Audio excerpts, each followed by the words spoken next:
What is happening, everybody? I hope y'all are doing great. I want to talk to y'all today about a concept, really, that I've had in the works for a long time, for a while. And, when I started this lure operation, I didn't want to have it just be kind of like one of those plug and play things. And I think what happens so often is, people will find a design that works, they'll find a shape of plastic that works and just want to copy it. I didn't want to do that. I wanted to take techniques that I loved and techniques that really produced results, kind of put a little spin on them, and maybe make them a bit more niche in some circumstances, and try my best to innovate. And this is what I'm here to talk to y'all about today, the Bare Knuckle Swim Jig. Now, if you look at it, that's a weed guard that is on the bottom of the jig, right?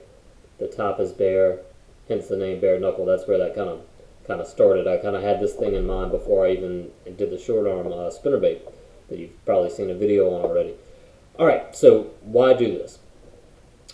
There's a couple things, and the main one being that, man, one of the absolute best bites in bass fishing is waking a swim jig just below the surface, and you see one turn and come up behind it and just crush it. It just does not get more exciting than that for me. So what I wanted to do, I wanted to do a few things. I wanted to improve hookup ratio, which is already really good. I wanted to make the jig more stable. The last thing you want to happen when that swim jig comes over a stick or over grass is for it to roll on, side to side.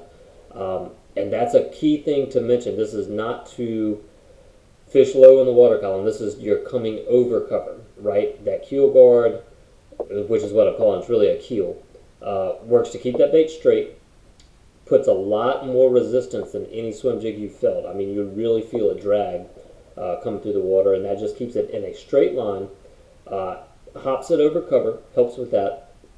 And the most important thing, in my opinion, is it allows you to really slow that retrieve down without letting it sink. Now, you can get that effect if you put a really big piece of plastic on a swim jig, big appendages, something to create a lot of lift and a lot of drag. But that's not always ideal. I like a smaller trailer. And this allows you, the keel guard allows you to keep it high in the water column, straight as can be, and just kind of slowly wake it. You could almost get it, with just a slow medium retrieve where that hook point's almost coming out of the water.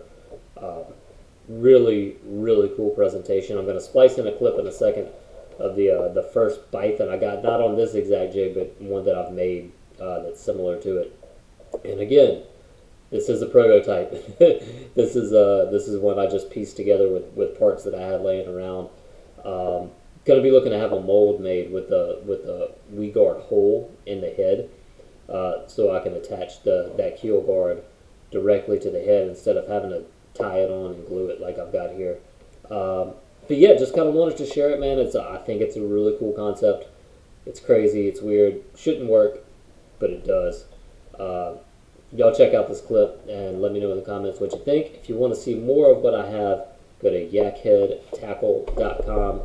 And I do appreciate the support. Everybody who's been to the website, everybody who's checked out that short arm spinnerbait, thank y'all. It is much appreciated. I'm going to keep it coming.